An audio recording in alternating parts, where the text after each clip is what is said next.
Hello everybody and welcome back to our gaming 4317 class, the art for gaming. Today I will continue working with the introduction to 3ds Max software. We will learn about materials, how they are designed and handled essentially in the 3ds Max, basically basics of materials. Then we'll move on to some advanced animation. The first homework assignment, which will be released for this week, is also a part of the materials that you will work in this week's class, and you can find the information about it online. Then we move on a little bit further to some advanced topics in terms of 3D modeling.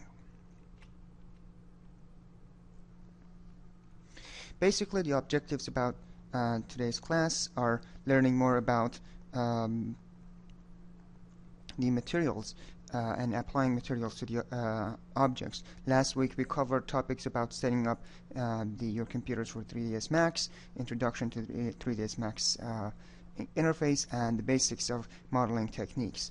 And then we move on today in terms of working with materials and applying them to the objects, animating objects, and rendering your animations in the scene. And we move on and study a little bit more of the advanced modeling topics. So far, we learned how to select one object at a time and work with the selections by left-clicking on an object. And when the 3ds Max interface is in the select and move, select and rotate, and select and scale mode. Today we'll turn a little bit more towards working with global scenes and environments. We'll learn how to select by click on an object, and how to select and select by name, basically select objects by their names. Then we'll try to learn how to select multiple objects, basically selecting by regions. We will then learn on about how we can work with selections, because there are a number of applications that are made of, or a number of objects that are made of several sub-objects, and we learn how to lock our selections, and then how to name a selection set and work with the selection sets. So basically, in terms of select and click, you just go on an object and click on the select button, select object button from the main menu, and move your cursor over on the object that you wish to select, and select the object. So let me just go on the 3ds Max environment and show you how it actually works. Okay, so to show you how we can work with the selections and selecting, displaying objects, and and then further on to how to work with individual objects. Essentially, if you have a complex scene, how to lock some objects and prevent them from being modified accidentally, or also to hide objects from complex scenes. I'll show you how these essentially work. So first, let's create a few objects. Let's create a cylinder here, and then let's create a sphere, a teapot, a cone, and a pyramid.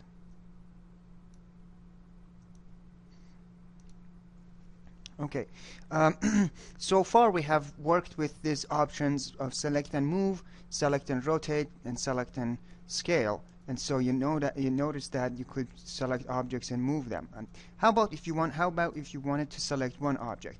You can click on select object from the main menu here, and in that sense you can click on objects and select one object at a time. And to deselect the object, just either hold down the Alt button and left click on the object, or essentially left click somewhere else in the scene. How about if you wanted to select multiple objects at the same time? Well, it turns out that you can do that. You can click on one object and select it, and then by holding down the control button, you can click and add more objects to your selection tool. And if you left click somewhere else in the scene while you release the control button, your objects, all of them will be deselected. If you wanted to just deselect one object from this list while holding the control down, press the Alt button down and then left click on the object that you want to be removed from your selection. And in order to add objects, hold down the control button and left click on the objects. With holding down the control and Alt button, you can again remove the objects from the selection. You can select the objects by name, and in order to do that, you could go to the toolbar essentially of the main toolbar and click on select by name, which is this second button essentially. When you click on select objects by name, a floater appears and shows you the list of the objects. You can click on each of these objects and then click OK, and the object will be selected. You can click again on the select object by name, and then you can also click multiple objects by holding the control down and then clicking on their names and then press OK. The objects will be selected. If you wanted to select a set of objects that are kind of in a list, like for example, if you wanted to select cylinder, sphere, teapot, and cone, you could click on cylinder, the beginning of the list, hold down the shift and click on the end of the list, and all of those objects will be selected. And then you can press enter, or you can press OK, and your objects will be essentially selected. This is nice because when your objects are, when your scene is very complex, then you could essentially use this select from scene floater and select your objects by name. You can also notice that you have the option of selecting other aspects of your scene. The one that you're already on is basically the geometry.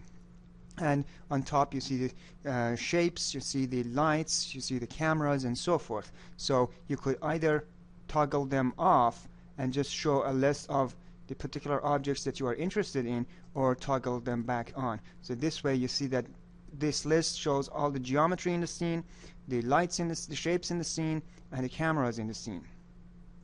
Bones as well as containers. So for example, I could also click on display helpers. If I had helpers in the scene, those will be displayed. Display lights displays my lights in the scene.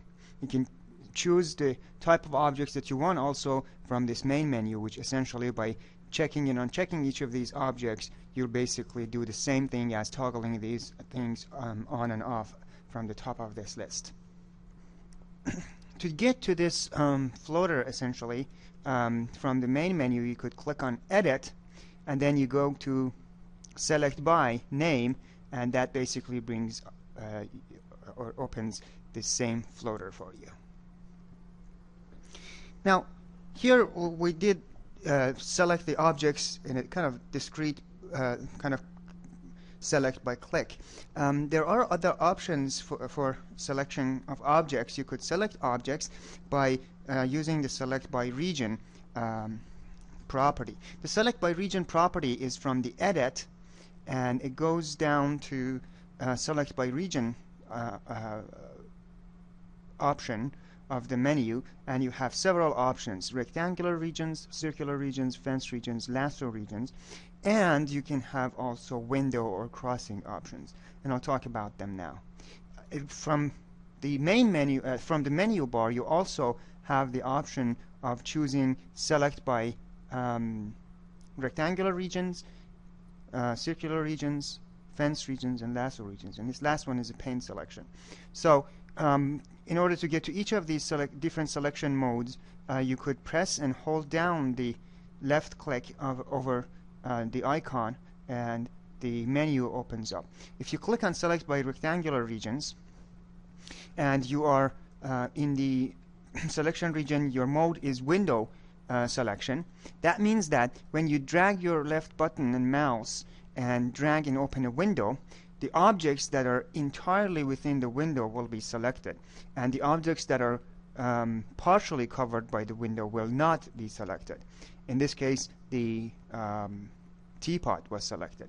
Notice that in this scenario, if I cover the teapot and the sphere while covering the other objects partially, such as the cylinder, as you see here, it's almost completely covered but not totally, then they will not be selected. In the select by crossing, all the objects who are either within, either totally within or partially within the window will be selected. So in this case, all of these objects were selected. Even if I cover a very little of the object, it will still be selected. The other options are essentially the select by circular regions. So the shape of the region is basically circular. The fence selection essentially allows you to draw fences around your objects that you want to select. To do that, you need to left click, and while holding the left click back, drag your first part of this fence, and then leave the left click button, and then move your mouse to the new location and left click, and then move your mouse to the new location and then left click, and then move your mouse to the new location and left click, and then move your mouse to the new location, and when you're done, you go back to the original point and then left click, and this way the objects will be selected. The lasso option is a more fluid way of selecting your objects. Basically, left click and drag your mouse around in a kind of free-form manner, and when you're done and you're back at the beginning point, and release the mouse button, your objects will be selected. And in order to release the objects, you can hold the control button down and the alt button, and you can click to remove each of the objects from your selection list. While you're working with selection, you might see that when you select an object and accidentally you left click somewhere else, the object will be deselected. Sometimes you might want to essentially lock the selection object, and to do so you could go down on the status bar and then left click on the lock icon, and this way the lock icon turns yellow and the object will not be deselected. Essentially, when your selection is locked, you cannot select any other object, and you cannot deselect the selected objects. To undo this change, basically toggle the selection lock button back off, and then you can easily deselect the objects. To lock the selection using a shortcut, you could essentially press the space bar. When you press the space bar, the selection lock will be activated, and then you can press the space bar one more time to toggle it off. Notice that sometimes space bar, because it's a big button, it may be accidentally pressed, and so if you notice that you cannot select any other object and you cannot deselect the currently selected either a set of objects or one object, then check at the lock selection icon at the status bar and see if that is the case. So there's a neat property that 3ds Max allows you to use, and that is the name selection sets. Name selection sets are essentially kind of variables that 3ds Max would keep track of, and puts your selected objects within these name selection sets. And this is very useful, because when you're trying to create complex scenes, sometimes objects essentially belong to a particular list, and you want to select and work with them over and over, and you do not just want to select these objects which could lay around in different parts of the scene and go through and select all of them all the time whenever you want to work with them. So in this way, you could essentially put these objects into named selection sets. So the named selection sets essentially is on the menu bar. It's a pull down icon, and so you could essentially type in the name of the currently selected objects and then put them together. So if I essentially make another teapot here and then another teapot here, I could basically select all these teapots and click in the name selection set, call it teapots. And so when I'm working with my objects and then I need to select my teapots, instantly I'll go on the name selection tool pull down list and click on the teapots, and this way I can select all of them. Next to the name selection pull down button, there is a named selection sets editor that you could click on it, and by clicking on this editor, the name selection set floater will be open. And you see that in the name selection sets, I have the teapots, and next to the teapots I have a small plus sign that tells me that there are objects in this list, and the objects are teapot 1, teapot 2, and teapot 3. I could remove each of these objects from this set by clicking on the teapots object and then clicking on the object that I want removed and then click on the minus, and this way these objects will be removed. When the objects list is selected, I could click on select objects in set, and this way all of those objects will be selected in the scene. You could use the select objects by name and essentially find them in the named objects menu, or you could highlight the objects within this list. Now you could click on the new name selection set and type in this new name selection set other objects.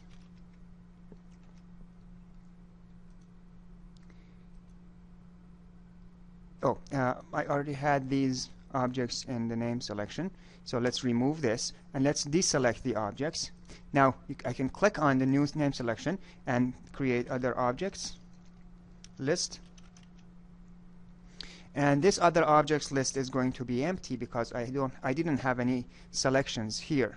So what I can do is that I can add to this other objects list new objects. So let's go to the lasso selection and let's click and select all these objects, and let's deselect the teapot, and let's add them to the list by clicking on the add selected objects. When you do that, you notice that the other objects list will be essentially populated with this little plus sign showing that there are objects within this selection. Now if I accidentally click and select an object here and add this object to my other objects list, I can still go ahead and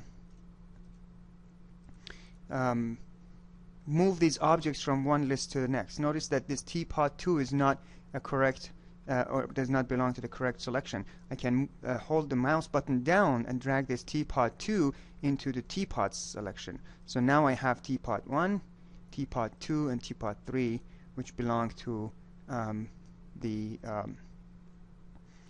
teapot objects list, and all the other objects belong to the other objects list. So to select these objects instantaneously, you could click on each of the object names, and this way you will have access to the correct objects.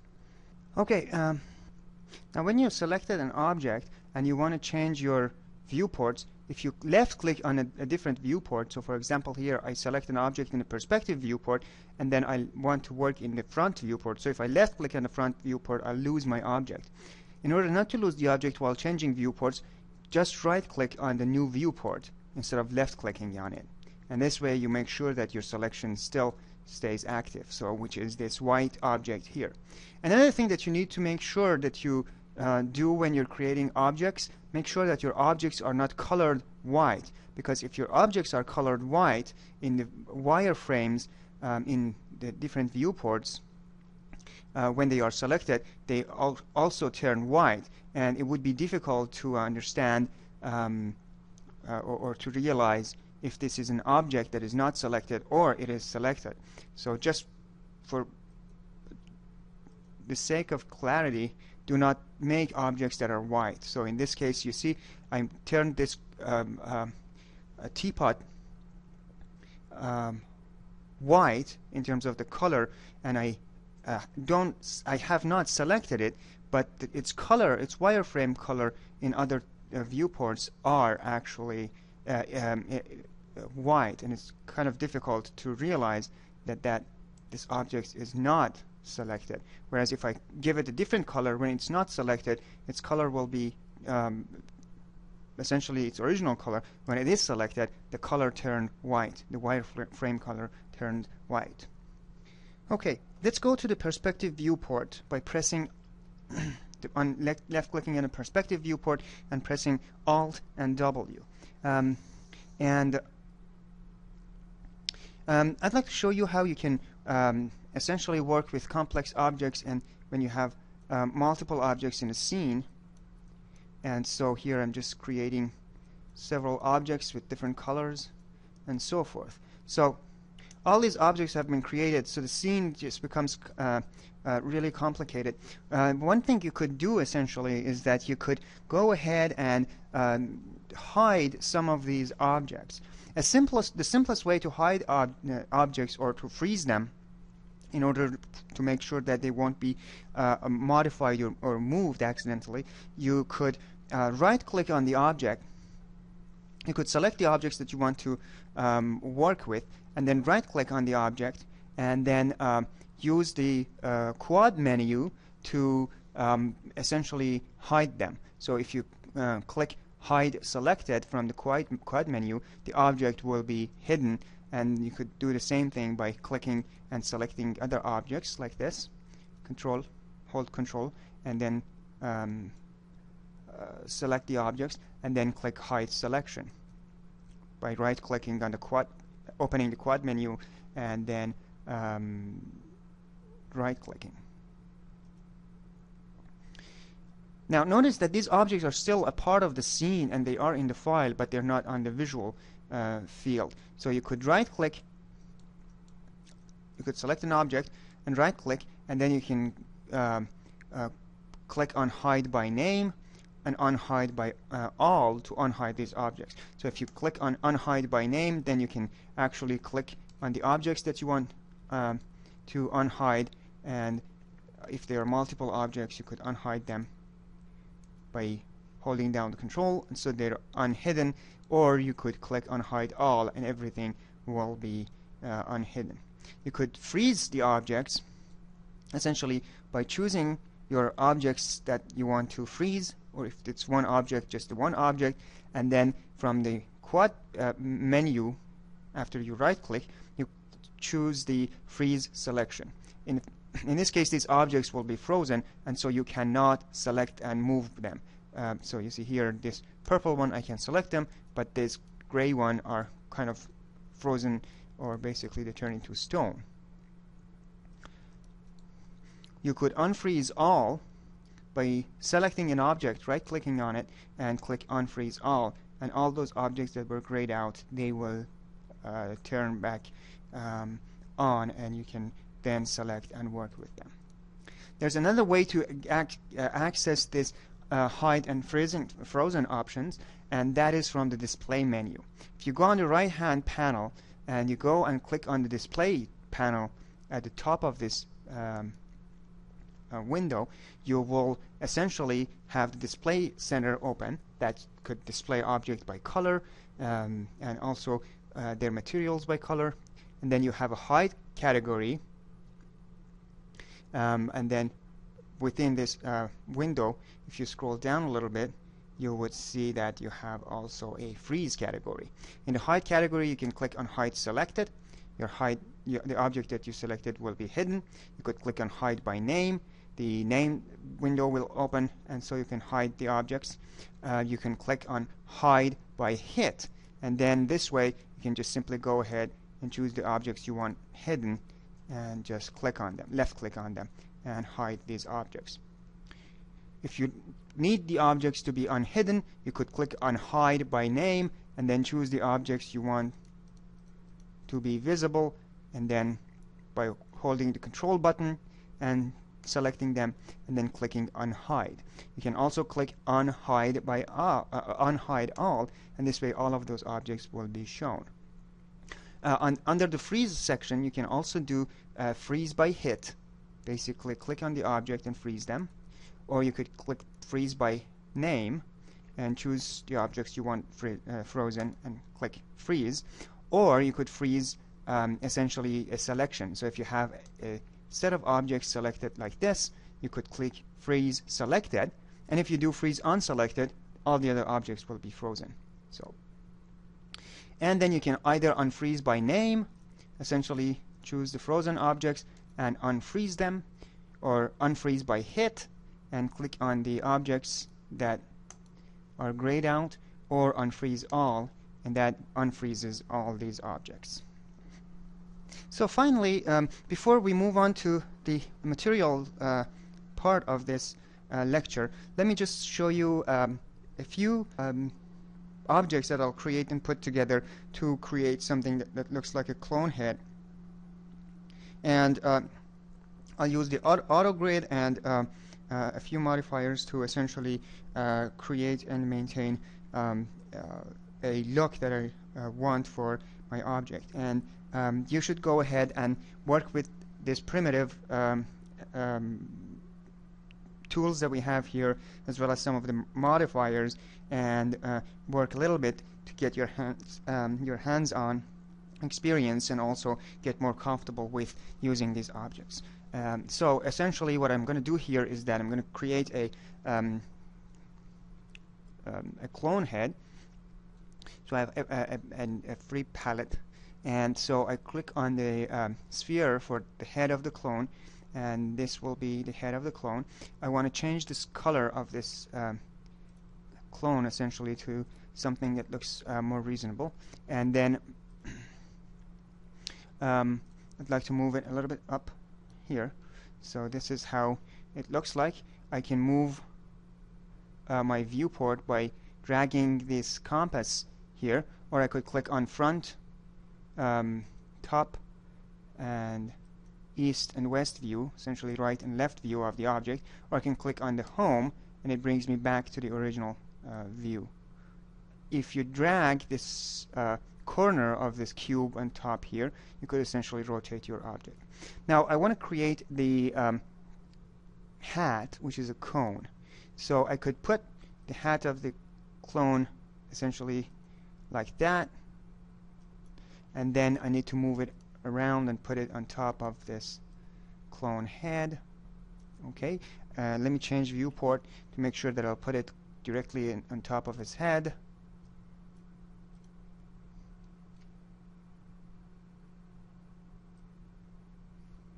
Okay, that's done. Now let's go back to the perspective viewport, maximize the viewport, and then let's scale this hat along the Z direction, and then let's move the hat down a little bit.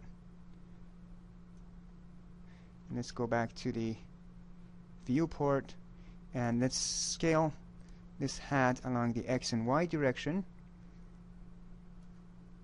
and let's scale down the Z direction a little bit more. Okay. Now let's maximize the viewport, and let's look at the front of the face. And at the front of the face I need to create two spheres. So I click on the sphere and then I click on the auto grid, and in the auto grid you see that when the auto grid is on, the sphere locations will be, or the grid will be on the surface that's perpendicular to the object, to the surface of the object. Here's the grid. And so this way you could increase this object, and then here's the eyes. Let's give the two eyes essentially the same color.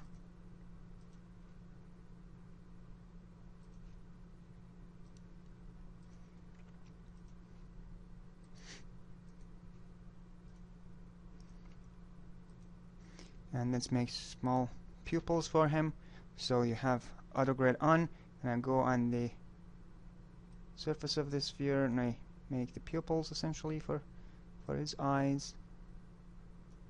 Okay, and then let's select both of these objects, and then let's change both of their colors to black. Okay, and then I need to make a nose for this object, so I need to make a cone essentially. I'll create this cone that would look something like this. Okay, now let's move this around, see how it looks. Okay, looks pretty good. Now let's bend this cone. So let's go to the modifier while selecting the cone, and then go to the modifiers list, and let's bend it about 20 degrees. And let's bend it along, let's bend it 45 degrees, but I want to bend it along the XZ direction, so that would be 90 degrees, and that's that. And then I need to make the mouth for the clone, so go to the create section and then choose a cylinder, and then make this cylinder for the mouth. Okay, just like that.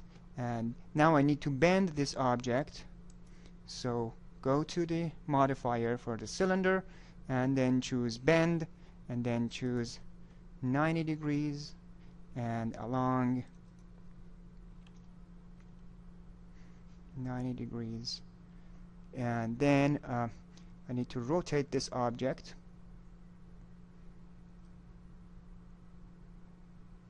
so that it would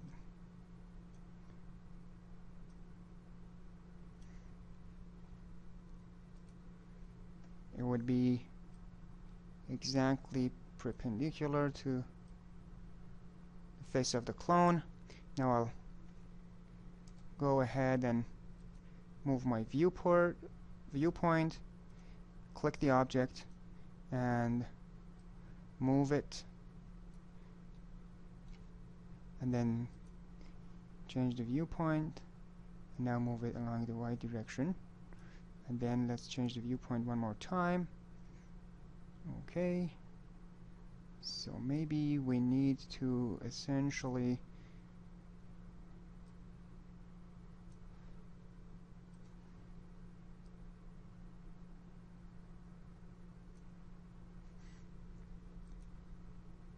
okay, this looks pretty good. However, it's a little bit out, so I need to apply another bend to this object. So from the viewport, apply another bend to this object, and perhaps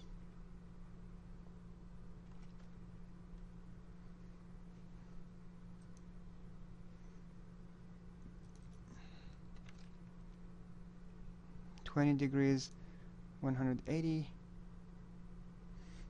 This should do it. Let's rotate it a little bit more.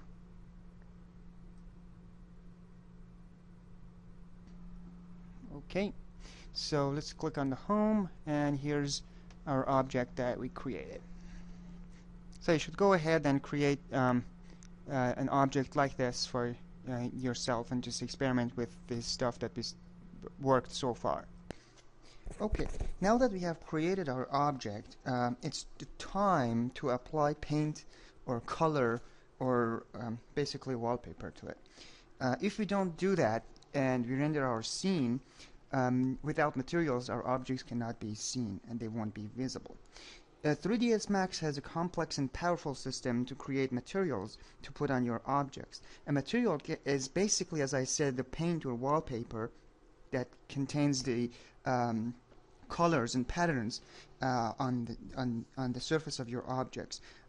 They also can have patterns that emulate, for example, bumpiness of your object, if they are shiny or their transparencies, as well as sort of like reflective properties on your materials. In 3ds Max, there is a material editor, which is a kind of sophisticated tool, and later on in the course we will work more intensively with this editor to create different kinds of materials. And you can either click on the editor button on the main toolbar, or you can go to the rendering and then choose material editor. There are two different types of editors here, the compact editor and the slate editor, and here we work with the slate editor, and later on we'll elaborate on the compact editor. Basically, their look are a little bit different, and you could do things slightly differently in the two different editors. And I'll show you how to access those icons from the software. There are three areas in the editor, material editor. At the top, you see sample slots where you can see the up to 24 different samples that you could apply materials on, and you can just see how they look. And then you click on each of those sample slots after you apply materials to apply the materials on your actual objects in the scene.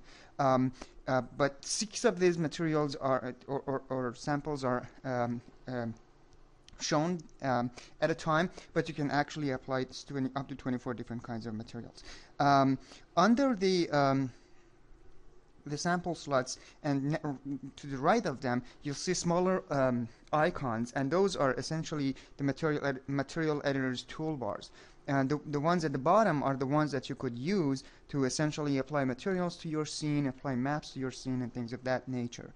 And finally, below the toolbar, you see a section that contains rollout windows or rollout tabs that you could change or make changes and modifications to the materials that you applied on the samples in the sample slots.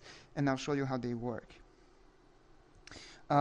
There's also the main menu that Material Editor has, and you can do a few things that are different from the Material Editor's menus and toolbars, essentially. But most of the things that there are in the Materials Editor's main menu, they are also on the toolbars and the commands. The 3ds Max already contains lots of materials in it, and it's basically its own material library that is 3dsmax.mat. You could create materials in, say, a game engine like Unity or Unreal or any other kinds of material editing or design and modeling softwares, and store them with the .mat extension that's compatible with 3ds Max, and then you can upload or load them in the material editor here in 3ds Max. You can use the Get Material button to basically browse through different materials and look to see how they look like, and by double clicking on them you can add them to your material editor's samples. And once you have the materials applied on the samples, you can go on your scene and select the objects that you want to apply each material to, and then from the Material Editor's main menu, either choose the material and assign to selection, or you can click on the Assign Material to Selection button on the toolbar beneath the sample slots.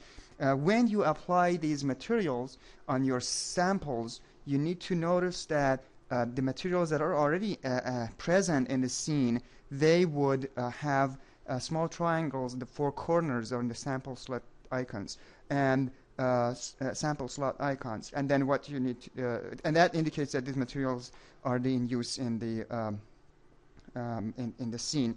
And to get an exact look of your objects, you need to render your material in the scene to see how they actually look like. The materials that look like in the perspective viewport are just an approximation of the way that they actually look in the viewport, because materials look is essentially the interaction between the object's materials and the light and lighting condition, and all of those interactions are not calculated in the viewport or in the perspective viewport, but when you're basically rendering the scene, all of those calculations will be done, and the actual look of your objects and materials will be shown on the materials on the rendering scene. Let me show you how we could apply materials to our clown object that we created in the previous process. So here's this object that I have that we created previously, and so to apply materials on this object, you could either go to this material editor icon on top of the upper right corner of the page, which is essentially the toolbar, or you could click on rendering and then go down to material editor and then click on compact or slate material editor. We'll choose the compact material editor. And the compact material editor looks like this. It's essentially the same look as earlier versions of the material, the 3ds Max. And in the upper right corner or upper section of this material editor, you see the sample slots that you could apply. Then the menus are here. So for example, the sample type, you could choose either the samples to be sphere or cylinders or boxes. Let's choose spheres. You can change different prop aspects of this, the look of the slots. You can also change them, use the toolbars, basically get materials and apply materials to the scene, to the selection, and so forth. So if you click on the get material, you'd see that the material browser, material map browser would open. So you have standard materials up here, and then you have standard maps down here, and then you can scroll down and go, and you see the look of your sample slots. So for this, let's double click on the ink and paint. This is essentially the ink and paint. Basically what it does is that it's a completely lighted material. That means that it does not require lighting interaction, and its color is basically blue. You can make changes to this color. Let's say that you want to make changes to the color and make it darker shades of blue, and then you apply it, and so that's how your material looks like. And then you can click on the second sample slots and click on the same ink and paint, and now let's make this material essentially the color to change to basically some sort of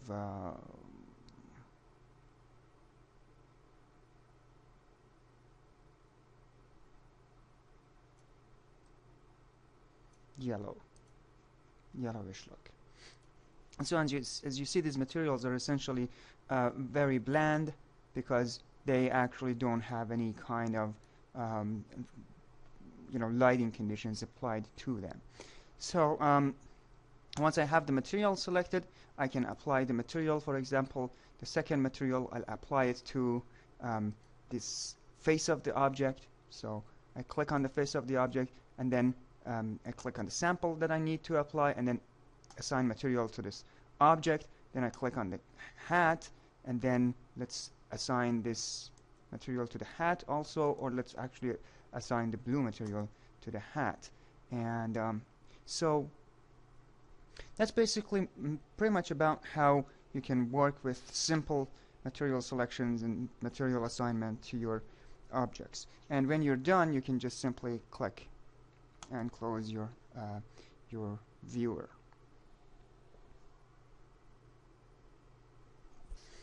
Now that we have assigned our material to the object. It's the time to essentially try to see how our scene and object looks like.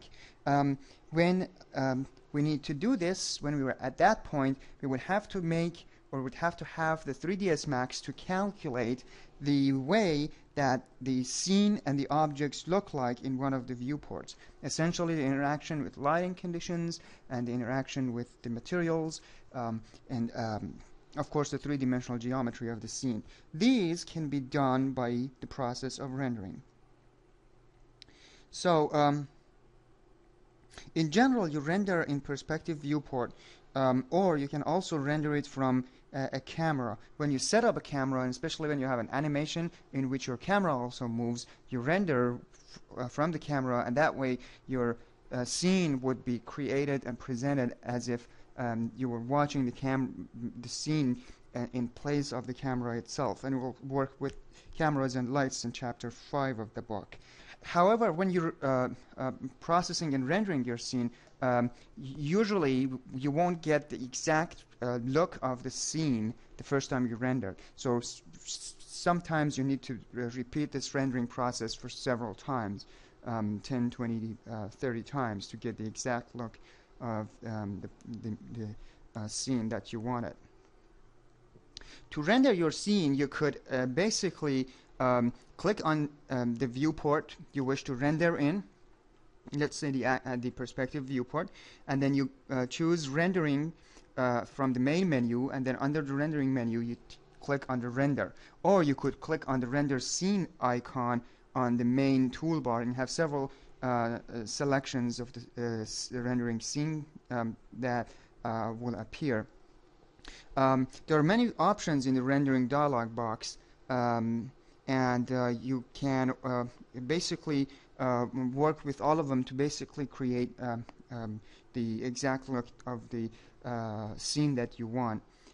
There is the Common tab, though, that has 3 important parameters or options that we need to work with to get basic rendering done here. The first tab is time output, and it essentially lets you to tell the 3ds Max whether you want a single frame to be rendered or you want to make an animation sequence. If you want to render a single frame, just click single option under the time output, and if you want to make an animation, you'd apply other options from the time output. The resolution section tells you how the size of your output will be calculated and will be in terms of the two-dimensional images. Essentially, it has spatial resolution of your two-dimensional scenes or two-dimensional images that will be created. If you want to test render, you need to put it on a smaller resolution to get it done faster, but for your final products, the resolution would depend on the type of images that you will be using. So if you're rendering for a high definition or high quality movie, you would essentially use larger resolutions. If you're working and wanting to have this images to be printed out, so you have a specific pixel per inch target, you'd calculate the size of your images or the resolution of the images with the size of the papers and the pixel per inch properties of your objects or resolutions on the print. So if you have a 10 by 8 inch paper, or you want to print a 10 by 8 inch image, and you want 300 PPIs or pixel per inch, then you multiply 300 by 10, that gives you 3000 pixels width, and then 300 by 8 inches would give you 2400 pixels. So the final resolution would have to be 3000 by 2400 resolutions or pixels. The output option allows you to tell the renderer to basically render the output into a particular format or a particular file type. So you type in the file name of your objects, and the images will be rendered and created and saved. When you perform, for example, test rendering, of still images, you don't have to save each of the tests, but for the final products, you'd have to render them. If you forget to render the final products and give the file name, your 3ds Max will render the scene, but will not actually save it anywhere. And so, especially for animation. So let's render our clown object with materials that we created, and let's see how we can actually do a quick rendering here. So here's my clown object, and I have the render setup option, the render frame window, and the render production selection. I can click on the render production selection, and here's how my material looks like under the rendering. So this is the object, and basically the rendering window looks like this. Or I could go to the rendering and then click on render, shift render, and it will render my object in perspective viewport. If I wanted to render it in another viewport, I could click rendering and render it, and it renders my object in the front viewport.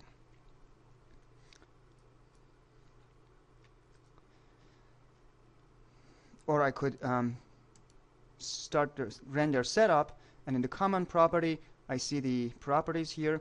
I have a single image. If I had an animation, I could activate the time segment, and the area to render is basically view. That's the coordinate system we were talking about. And the output is essentially 640 by 480. I could choose automatically from the pre-selected resolutions, or I could change the resolution to whatever resolution I wanted. And the outputs, I can essentially scroll down and get to the render output and either save the file as some file name, or just keep it as just basically the a test render on the screen.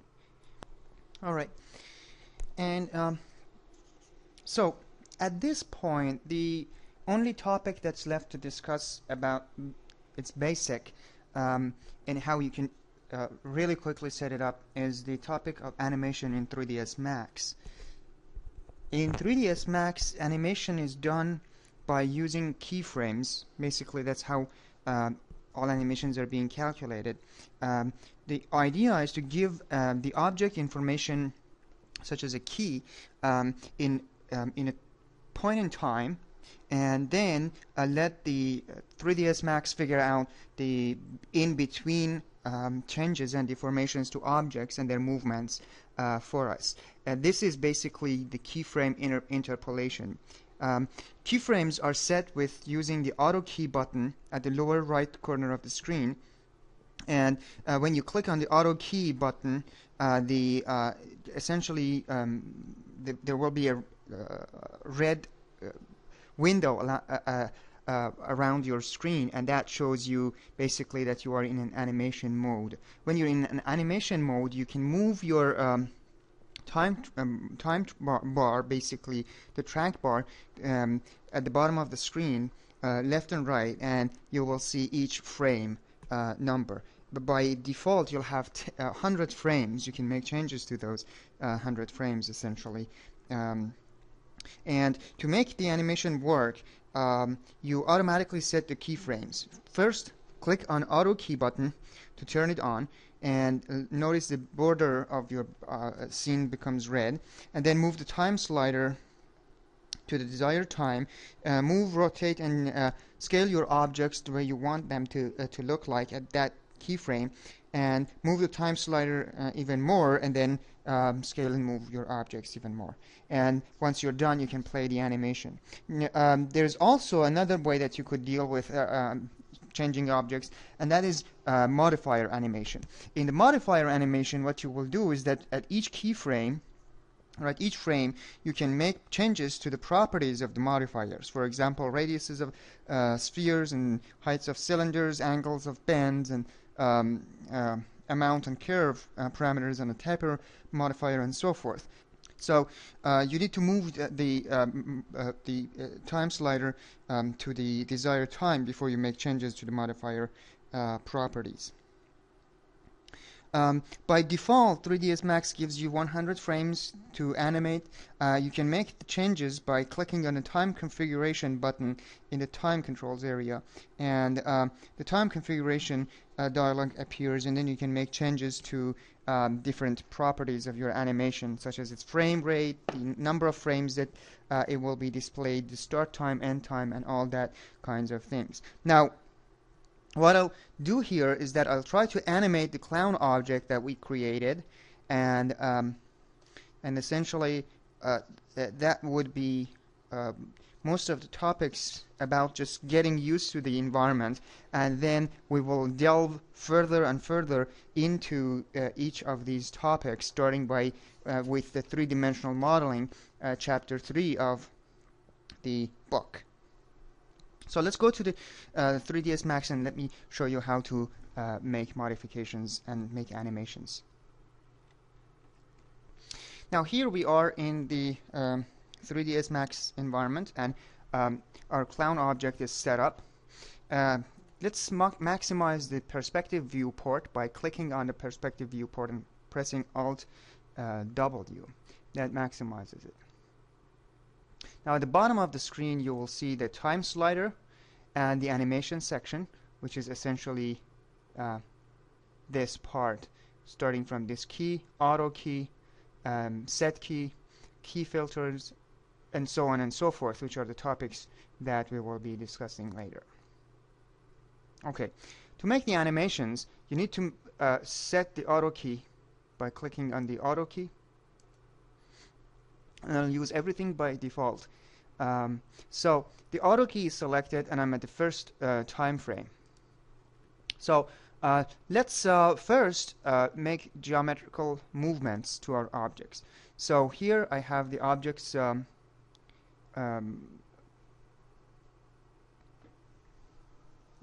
basically the geometry of this scene. Now what I want to do is I want to move the eyes of these or the pupils of the clown eyes. So I'm at time frame 0. I want at time 0 and time 100 everything to be the same. Then I'll go to time frame, let's say time 25, and then I click on the select and move property, and then I click on the eyes of this object, this thing, and then I'll move the eyes down a little bit. So that would be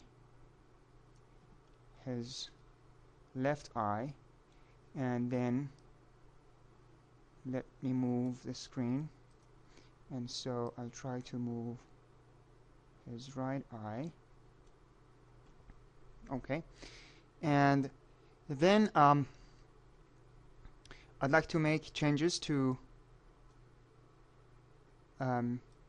his mouth, and I want the mouth to be straightened up, and so for that I'll click on the front face to look at the front face of this object, and of course when I do that I'll see that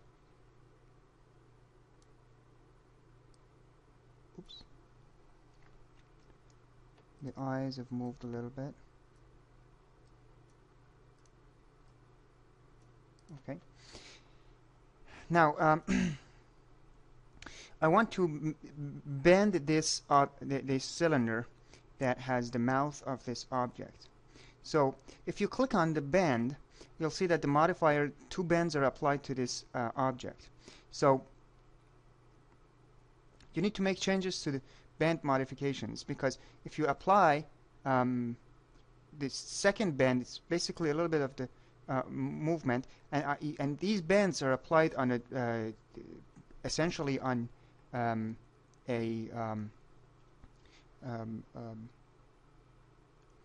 global pivot. As you see, it's the pivot point of the object is here. For the animation, using the bend parameters are very difficult to essentially apply. So you see all these bends are done that I change parameters, they're done in a global coordinate system, whereas I want all the bends to be more local with respect to the local coordinate system and local pivot points of the objects. So for that, I'll remove the two bends here, essentially.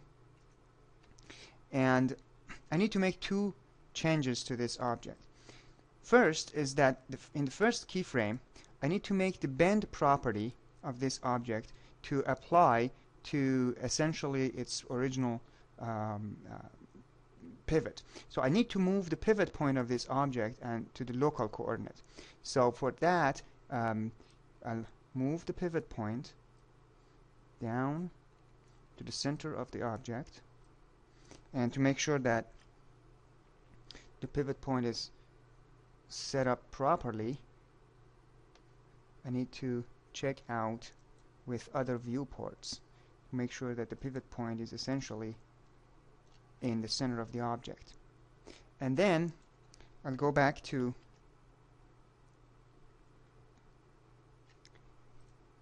the viewport and I'll rotate this object so that it will be straight out. Oh, you need to rotate the object. Go to the geometry and rotate the object. And translate it a little bit so that it's in the middle. Okay, so this is a time frame 0 and time frame 100. Everything is pretty much the same. And then at time frame 25, which is my keyframe, I need to apply a bend to this modifier so that it would the object would essentially bend, and my clown looks happy. Now I need to bend along the y-axis, so it should be direction 90 and angles 90 degrees.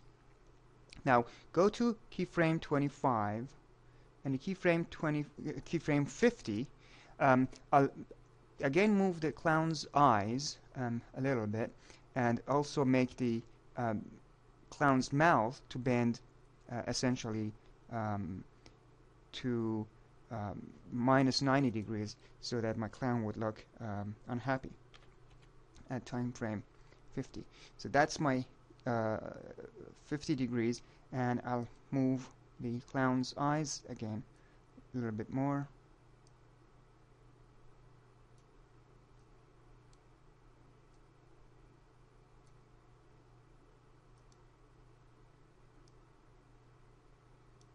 And then go to other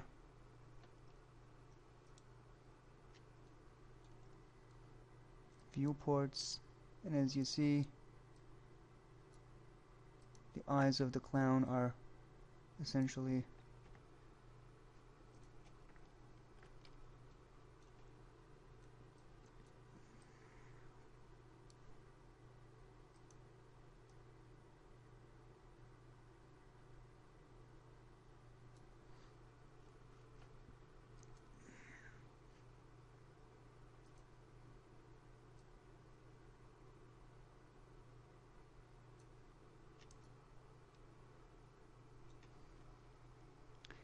okay.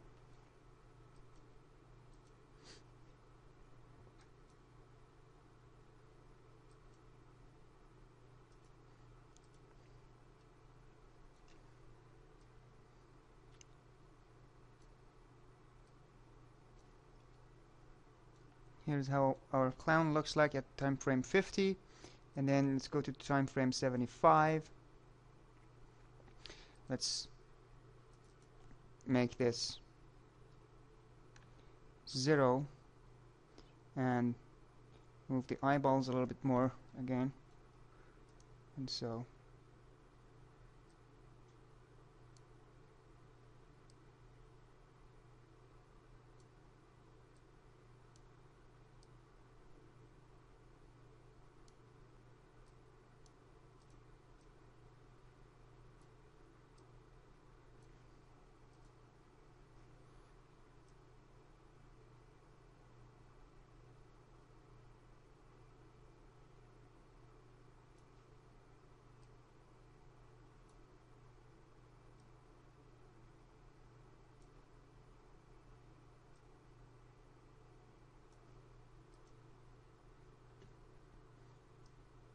and add keyframe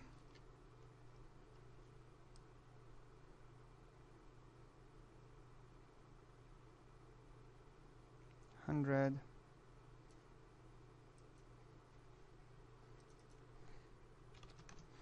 Happy, and then back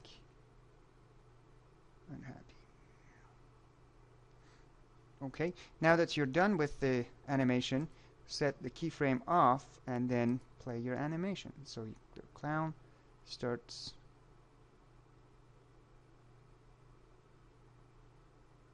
animating. Let's make sure that we do set up the clown's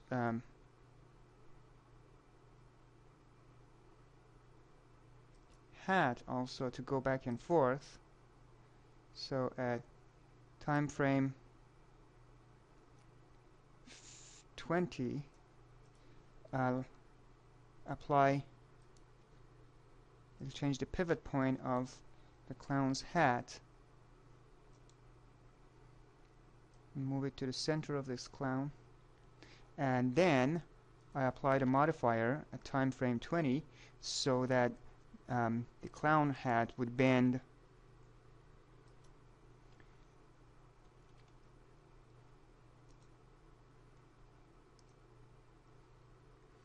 about 90 degrees along y-axis.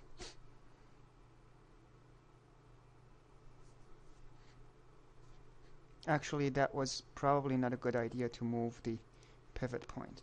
So let's move the pivot point again to its original location. Let's undo the changes that we made, and let's undo the pivot point. Now let's apply the bend to this object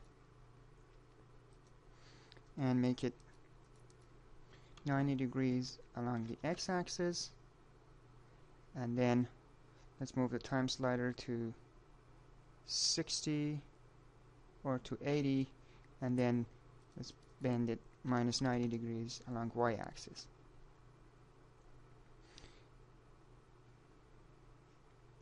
Oh, I didn't set up the keyframe. So go to Auto Key and then 80, 90.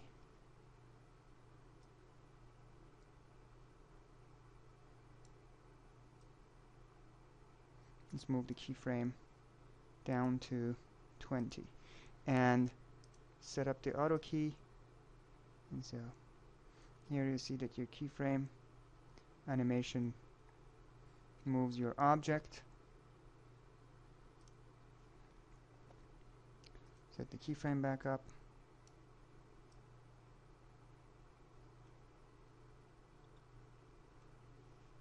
And that's how your animation works.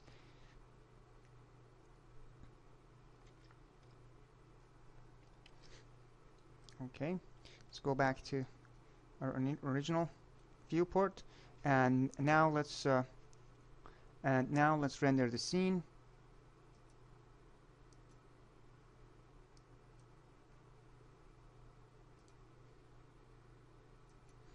Render setup. Activate the animation.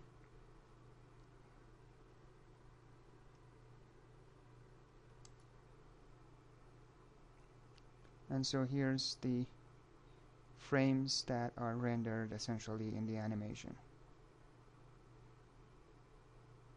As you see, we are at frame 50, 67, 78, 85, and so forth, and the clown is being rendered. Or if you just want to see how your animation looks like,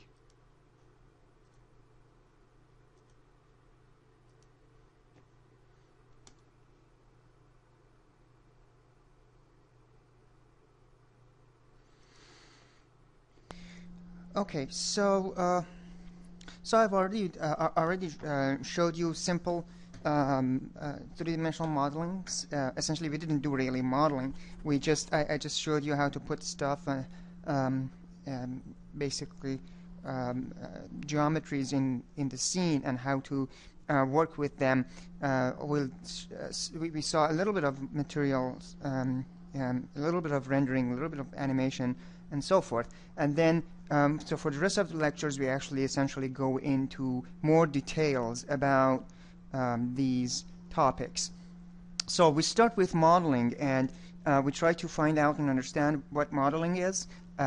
We look further into modeling objects using modifiers, how we can basically clone objects and use them, and also learn more about the pipeline of the 3ds Max modeling pipeline.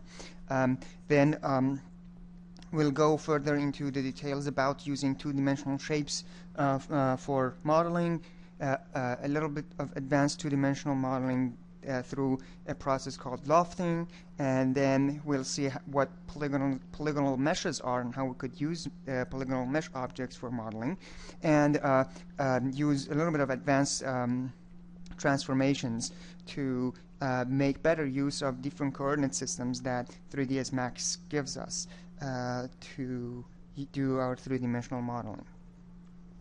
The modeling is essentially the art or technique that you would use essentially several different functions and several different tools to create three-dimensional virtual objects from the two-dimensional objects. You could have a essentially a two-dimensional shape that you could use and create three-dimensional object, for example, a picture frame or you could use a picture of a character and try to recreate three-dimensional look of this this image or this two-dimensional picture, or you could use mathematical equations to perform modeling. So for a given model, you have 2 or 3 different approaches that could give you good results.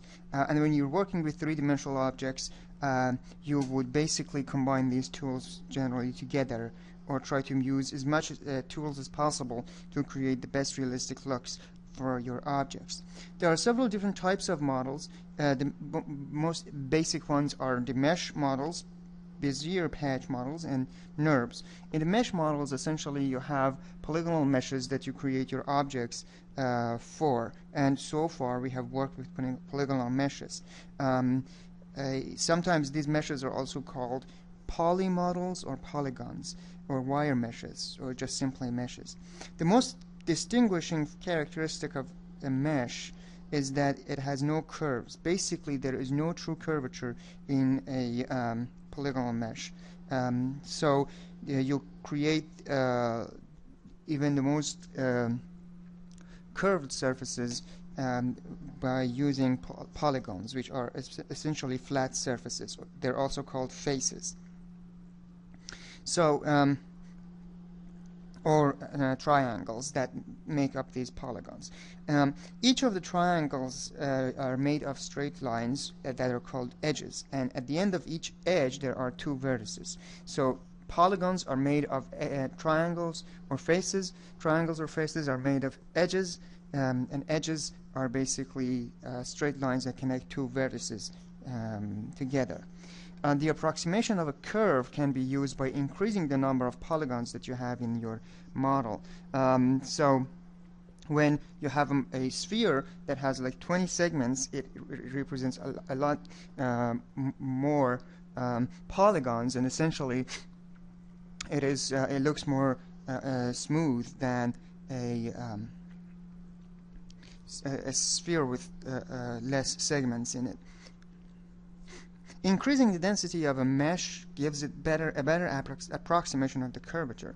However, it would increase the render time. So it is important to know where and for what reason you're building a model before you actually start it. And this way you could optimize the level of detail to make it essentially look realistic enough for the particular application. So if you're using models for a real-time game, you may want to decrease the level of detail, or essentially the number of polygons in your objects, than when you are actually creating film. If you're creating a movie, an animation, you'd require to have a lot more realistic objects. So you increase the levels of the details with sacrificing the production time.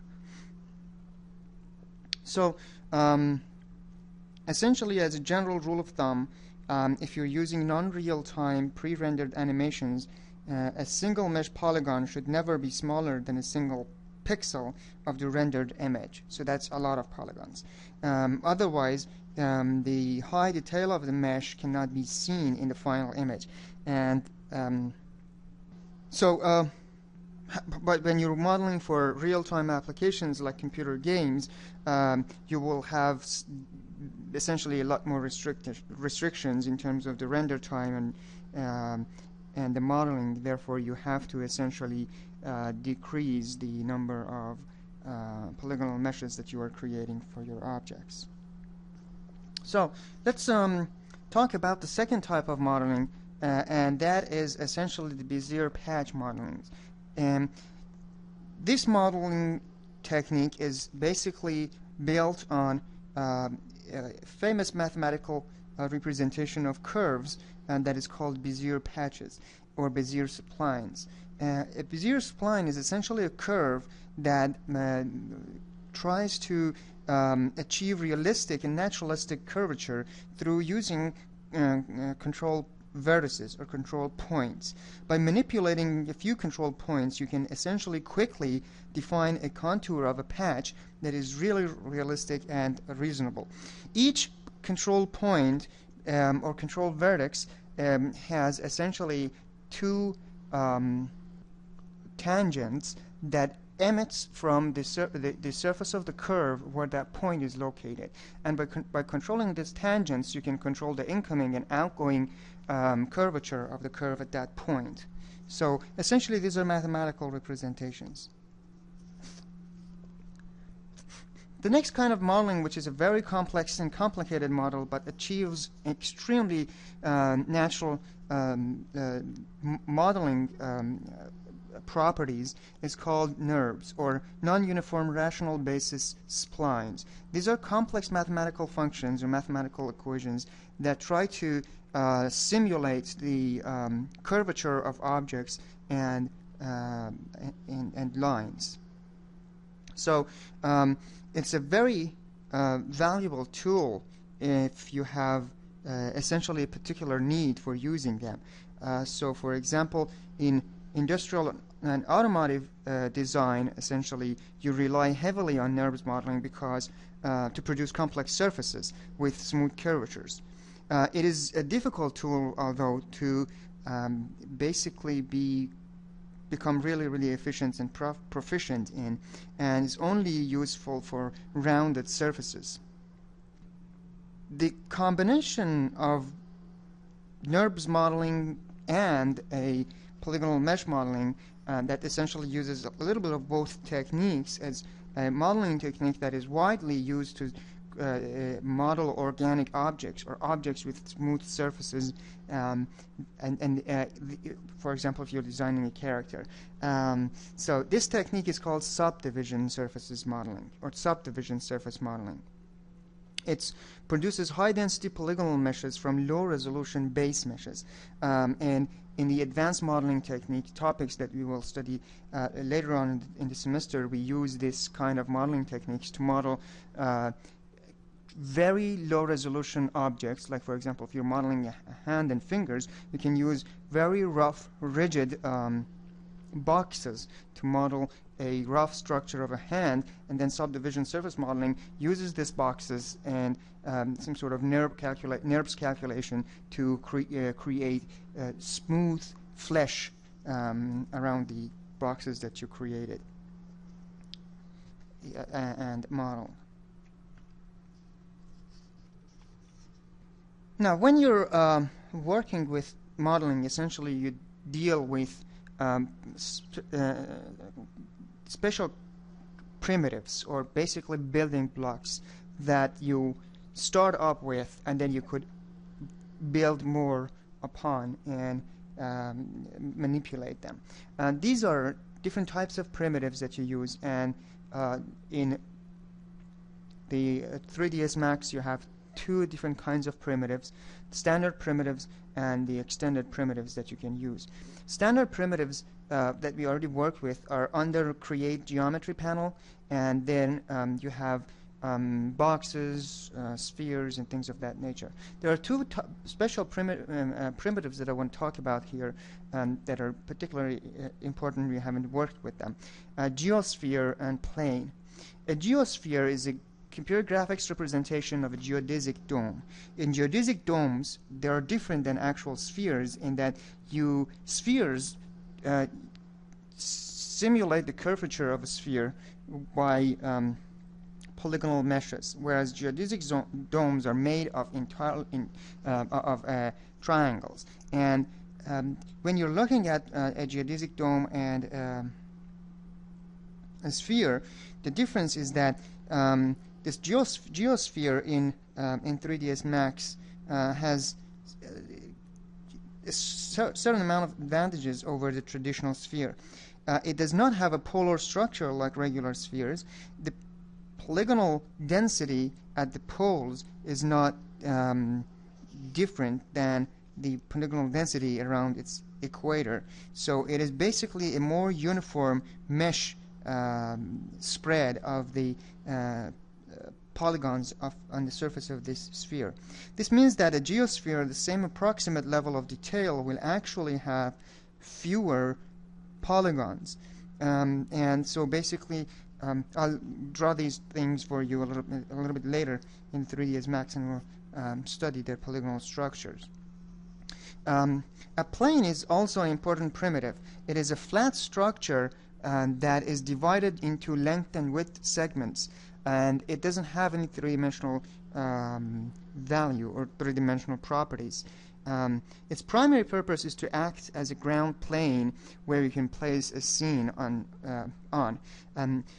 It's basically an object that doesn't have a three-dimensional volume, and one side of a plane is renderable only. So when you're creating a flat surface or a ground level, you'd have to make sure that the renderable surface of this plane is pointing towards your camera. It's really useful in terms of rendering terrain and producing terrain effects, and basically you can use this plane for with a high density of line and width segments, and manipulate the segments and their vertices to produce terrain information. There is the second type of primitives that we will use, and those are essentially extended primitives. The extended primitives are also under geometry, under the Create panel, and they're right under the standard primitives in the primitive pull-down menu. They have a lot more complex objects that are pre-made that you could use, and then you could modify. Two of these objects or properties that are essentially inherent to these kinds of primitives is their chamfer and fillet properties.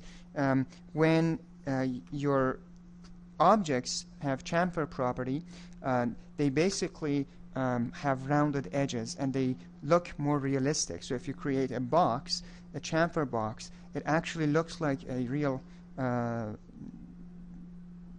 cube with round edges that essentially you could achieve more realistic looks rather than just creating a basic cube.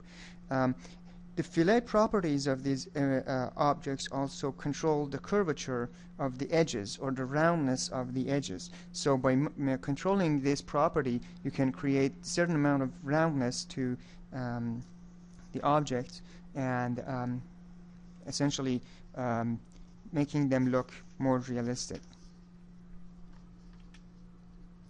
Earlier today, and last week, we worked with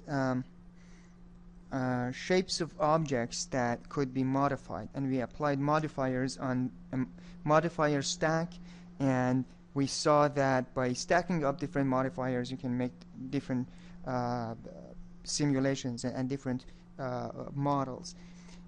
There's a particular topic that we would need to consider, and that's the sub-object topic, whether through the use of sub-object modifiers, or essentially making changes to the modifiers' properties themselves,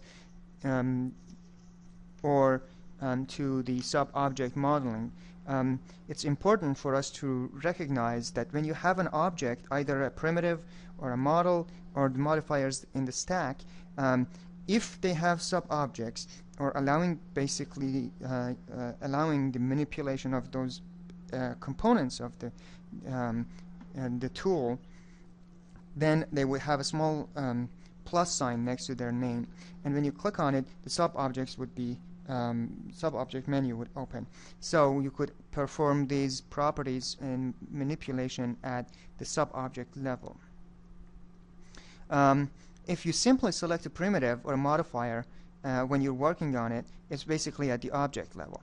If you click on the little plus sign next to it and then open its sub-objects and then click on each of the sub-objects, then any modifications that you perform or anything you do is applied at the sub-object model level. When you're at the sub-object level, you must note that you cannot select any other object and do anything rather than applying the transformations and the modifications that you do to that sub-object. In order to get out of the sub-object level and go to the object level, you either click on the name of the modifier or the model or the object, or you click on the name of the sub-object and get toggled back onto the object model. So when you're at the modifier sub-object level, you have access to two sub-objects, the gizmo and the center. The gizmo is basically the bounding box around the object that you're modifying, and it shows you the bounding box or the boundary of that modification and where it actually be applied on the model. The base point of a modifier is called the center, and so for a bend, the center of the bend is the reference point where the bend would basically look at and try to perform the modification around it. And you can move this center point or the gizmo by the translation, rotation, and rotation transforms, and move them around to achieve different properties. By default, the center of the modifier is at the pivot point of the object on which you're applying your modification to. You can also use the type-in values from on the status bar to transform your sub-modifier tools. So with that, let's go to the 3ds Max environment, and I will show you how these sub-object modifiers will work, and then I'll show you another modifier that we will use, which is called noise modifier.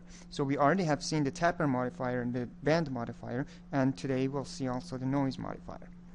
So let's go to the 3ds Max. Okay, what I'm going to do is that I'm going to create a cylinder.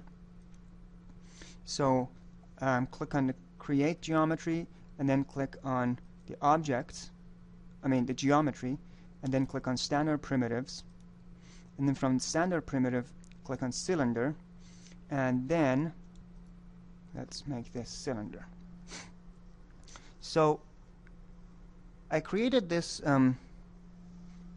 this basic cylinder, and now let's apply a bend modifier to this cylinder. So click on modifier, from the modifier list type in bend, and the bend modifier has been applied to this object as you see here. open the bend modifier, and you'll see the sub-objects, gizmo and center, and both of them are now active. So click on the bend, back on the bend, and make the angle 90 degrees, and this way you have bent this object by 90 degrees. And so you see the wireframe of the object and it's been bent. So let's make a copy of this object. To do that, hold down the Shift button and then translate your object. Essentially, click on the X-axis and move it. When you leave the button, you will see that you have the options of making a copy, making an instance, or making a reference. So let's make a copy for now, and I'll show you what the difference of these objects, these two or three options are. So here I have this object now created. Now let's click on the bend and click on Gizmo. Now you see that the Gizmo translation is active because I have select and move ready, and if I move the object, you see the Gizmo, the Gizmo moves, and this way it would show me how the modification is applied over the particular Gizmo. So if I move it along the Z-axis, you see the transformation is applied over the Gizmo around the center. So, but I can, instead of moving the Gizmo, I can actually move the center. So let's move the center up, and as you see, the center of the bend is moving, and so now the bend is around the center of the object as opposed to the bottom, and you could even move your center on top of the object, and this way the object will be bent 90 degrees at the bottom, which is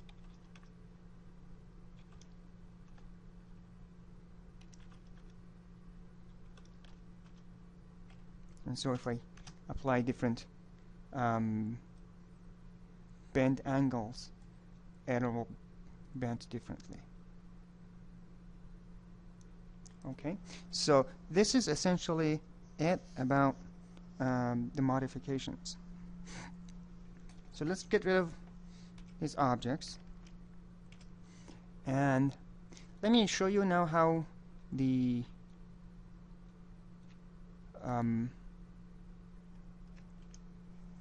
noise works. So let's go back to the object, and then let's click on the sphere, and let's make a sphere here. So this is my sphere. Let's create it. Click on the modifier. Let's make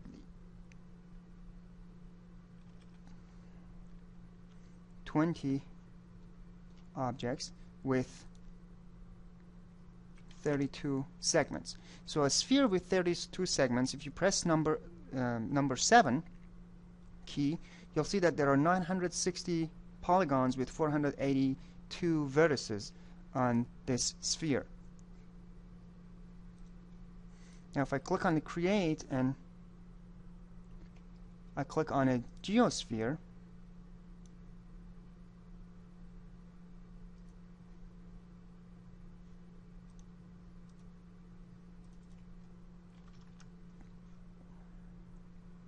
now if I press F4, I'll see that the polygons will go away, and then you see now the two spheres look pretty much the same. I can even decrease the number of segments on this geosphere, and so right now with 6 segments the two look the same. Remember, 960 was the polygons on the sphere, and the geosphere with the same quality, even better quality, it has only 720 polygons. So I'd like to apply the noise modifier to my sphere, and then I'll do the same with the geosphere. Okay, so click on the sphere and then click on the noise modifier, and now you see that there is this object with noise scale of 10, and then I'll make the strength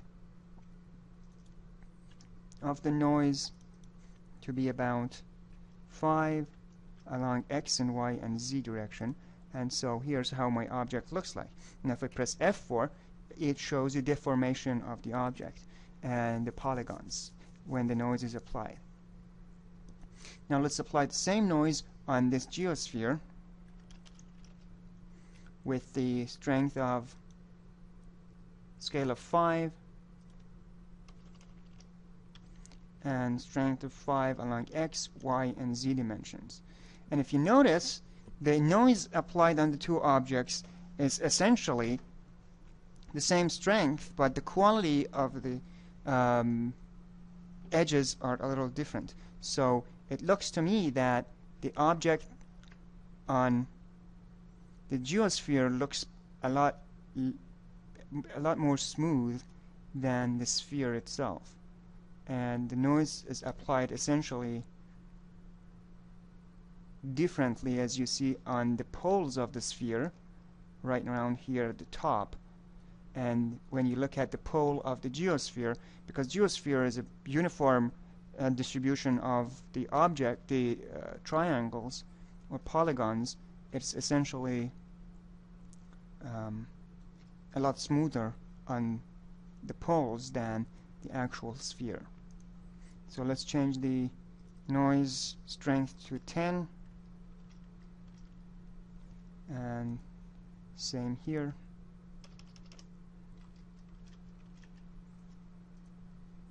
So they look a lot more noisy. Let's go back to 6 or 4. Let's go back to 4 noise strength for the sphere as well. And let's change the seed to 1, to 2, 3. So you see different seeds create different kinds of noise distributions on this object.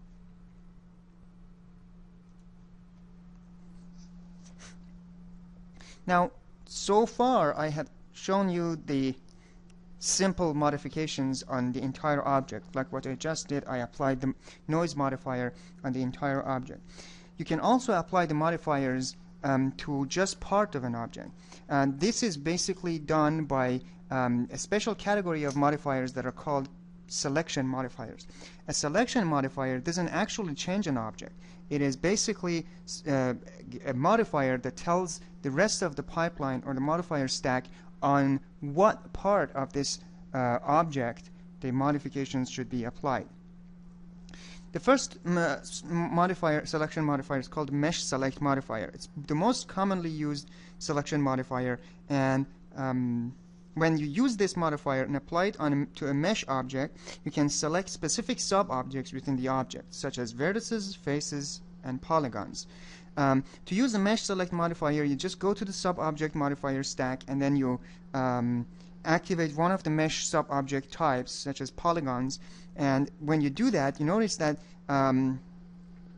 a red icon in the modifier panel gets highlighted in yellow, and I'll show you how it actually works. These icons basically tell you on what objects or sub-objects the modifications will be applied. You can use the selection tools, essentially rectangular selection, to select the objects that you want the modifications to be applied to, and then once a sub-object selection has been made, then you can apply another modifiers like bend or noise above the mesh and the mesh select, and then stack these modifiers up, and then everything will be applied, and the mesh selects will be passed up to the stack, and the modifications will be applied to these modifiers or to these particular selections. If you have a modifier in the stack above a mesh select modifier, you can apply this modifier only on the sub-object selection, so you cannot apply it on the entire object. There's a way to do that, and I'll talk about it a little later. And there are polyselect modifiers and patch select modifiers also that work exactly on the same thing, in the same way, but on different types of objects. One thing that you need to make sure you understand is the notion of dependencies that might occur when you have a mesh select, a poly select, or a patch select modifier present in the pipeline or in the stack. And that is when you make changes to modifiers or even to the objects that are lower in the modifier stack than the mesh select or the modifier select that you have, it might result in unpredictable changes.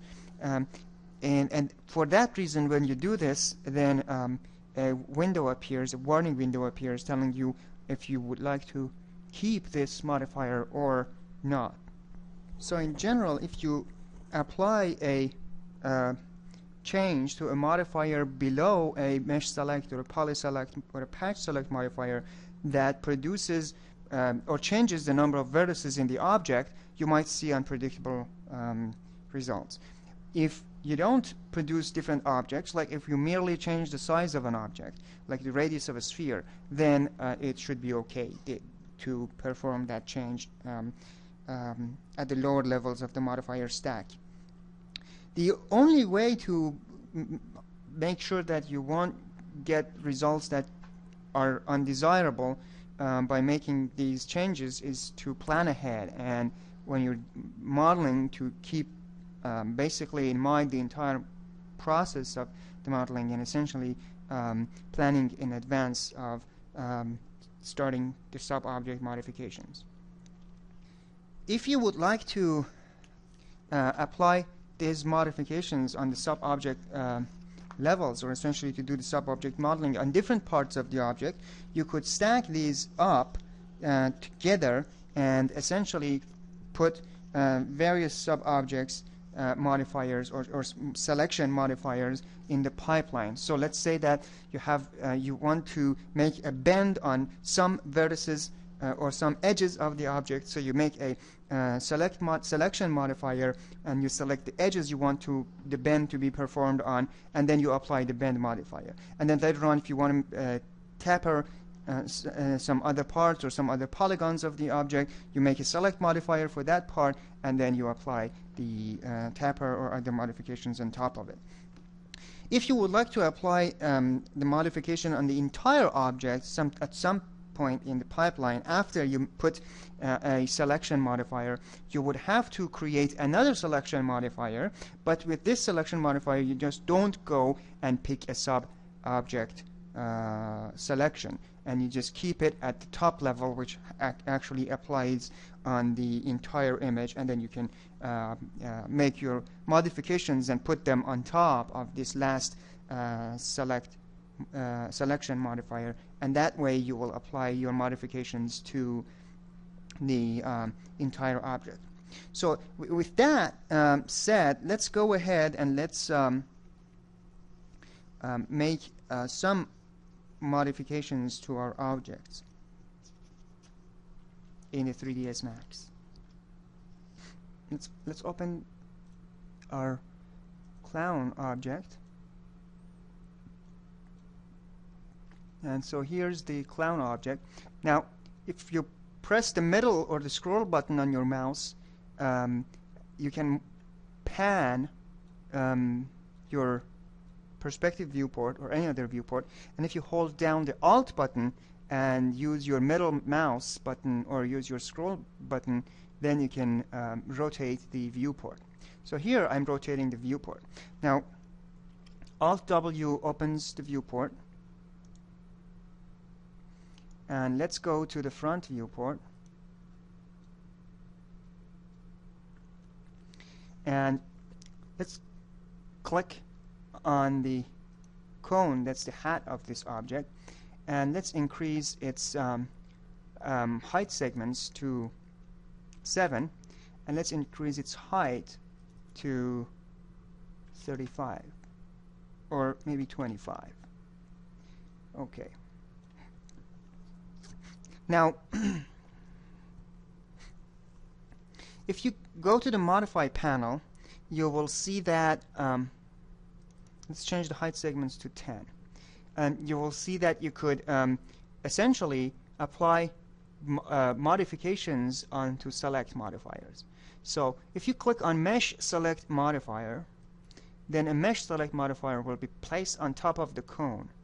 And if I click on the cone, you notice that it also says me that a modifier exists in the stack that depends on topology.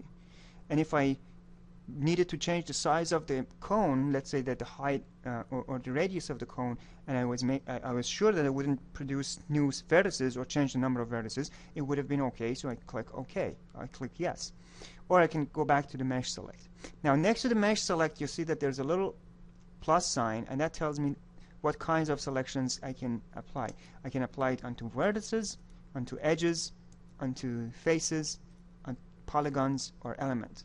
So, and if I click each of these, then you will see that on the mesh select modifier there are red elements that tell me which element is applied in the sub-object. So I could either choose them from the mesh select parameters rollout, or I could choose them from the mesh select hierarchy. So click on vertices by either clicking on vertex under mesh select, or under vertices under the mesh select modifier. And in a front viewport, I drag a rectangular select to pick the top half of these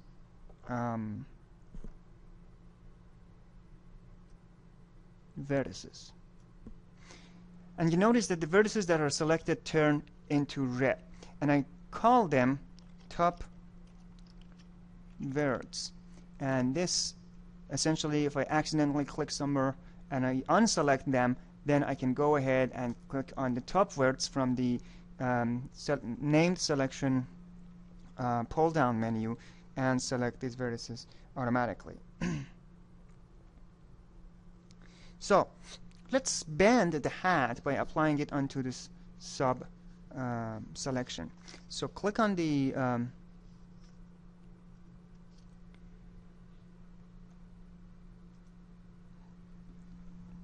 modifier window and choose the bend. When you choose the bend, you see that the bend has now vertices next to it. And so if you apply edges, it would automatically be applied on the bend on the edges. If you apply faces, the bend will be applied to faces. Now let's go back to the vertices. And so now the bend has vertices in it. And then you can click on bend and change the angle. And let's change the angle to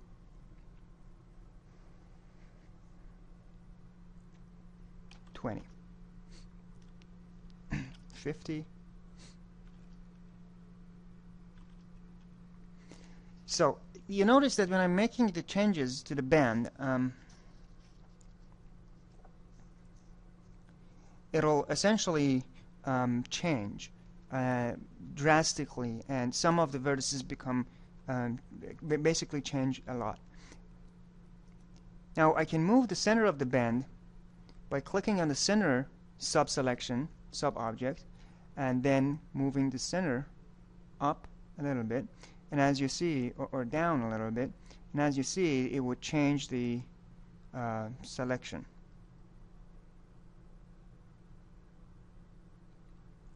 So I'll move the bend to the center of the selection here, and this way I'm essentially making a smoother change. Now that I'm in sub-select, if I click on anywhere on an object, I cannot essentially, or I'm in sub-object, so I cannot deselect it or select it, select a new object. So what I can do is that I can click on bend back in, and now I can deselect everything.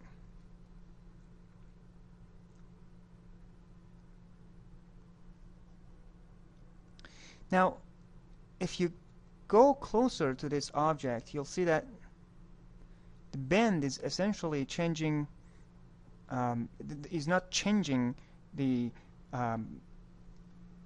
vertices essentially, or the changes that are applied to vertices are very rough. And so if you zoom in to here, you'll see that the changes are basically pretty much non-smooth from where the selection is actually applied. So what you could do is that you could go to the mesh select modifier and then click on the soft selection icon, and this way it tells you what soft selection fall off radius and the function is. What it does is that instead of when you don't have soft select, the bend or the modifier will be applied only on the vertices that are selected. But if you click the soft selection, the changes or the modifications will be applied to the vertices that are selected and to their neighboring vertices. And as you go further and further from the selection, the amount of changes become less and less, and it would amount for a smoother transaction. So if you click on this show end result, then you would see that how the end result of this bend would actually look like. Now, 20 fall off is too much because it's more than the size of the hat itself. So if you decrease the fall off to 10, you'll see that the bend object essentially performs a lot smoother bends on the object. So maybe even 15 or 12 would be a good bend. So if you notice here, the objects that are selected are red, basically. So I'll just work a little bit with these soft selection parameters.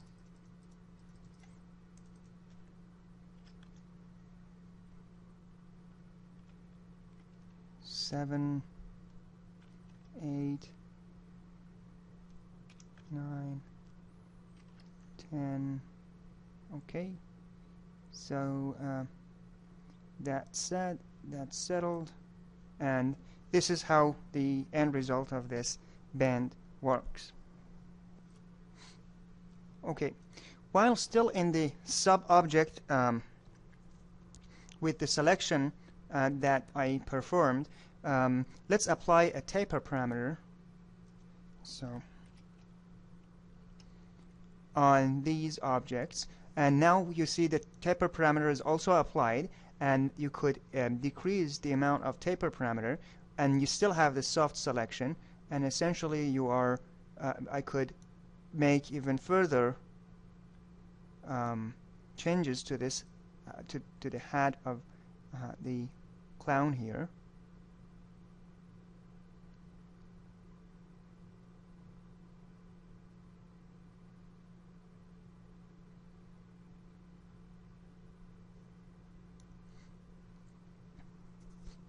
And I'll get better, essentially sub-object modeling properties.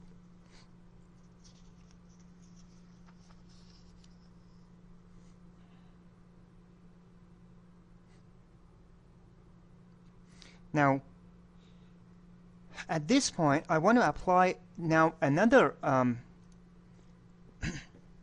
essentially modifier to this object, but then I want this modifier, which is a noise modifier, to be on the entire object. Let's say that I want to use a noise modifier to the entire object. If I go ahead and from the modifier list click on noise and apply it, you see that noise is also applied on just the selection, and this orange box tells me where the noise will be selected. So I don't want this. I want the noise to apply on the entire object. So let's delete it by clicking on this trash bin here, and then I have to now apply a mesh select, and within the mesh select I just don't choose any of the sub selects, and I just choose the mesh select itself. When the mesh select is selected, the entire object is subject to the higher level modifiers, which would be a noise modifier. And so now the noise modifier is going to be applied on the entire object, so the orange box is around the entire object, and now I can make changes to the noise. So I'll add with 10 scale, I'll add 15, 10, and 10 to the object. Perhaps this is too strong, 5 and 5 and 5, and so I'll get a kind of lumpy hat. lumpy look. And so now you see you could create a complex look for your objects by very simple and very few modifications if you know how to combine sub-object modification and essentially global modifications, and what kind of modifications you could use. So this is how sub-object modeling essentially works.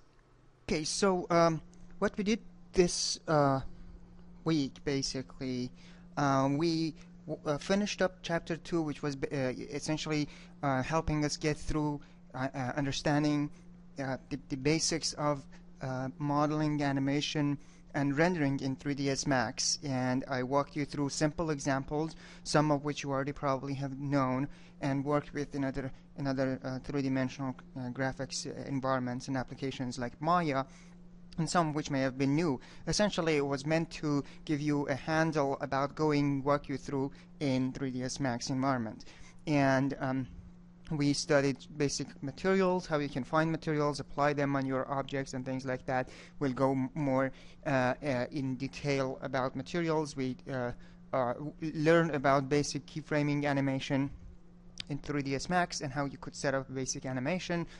We learned about basics of modeling in 3ds Max. I showed you topics like object modeling, and also modeling by manipulating and using modifiers. What we'll do next is that we'll go in the next lecture in more detail in terms of modeling, sub-object modeling, and we'll learn about editable meshes and editable poly objects, how we can model those objects, and how we can create more complex objects. We'll see how you can use two-dimensional objects to model three-dimensional objects out of them, such as a picture frame out of a two-dimensional rectangle, and then we'll see how we can use more advanced modeling tools and techniques such as lofting and so on. And then we'll move on to more complex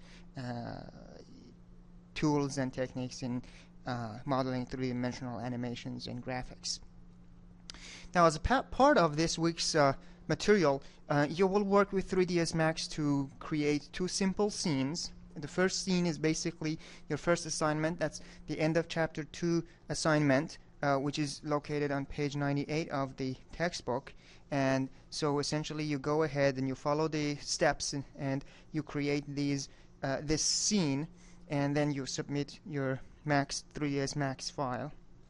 And finally,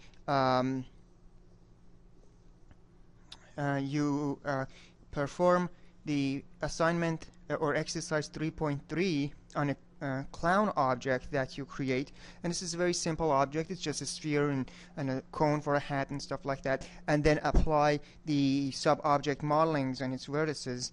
And essentially what you will need to do is to apply a bend modifier, a taper modifier, and a noise modifier on the entire object.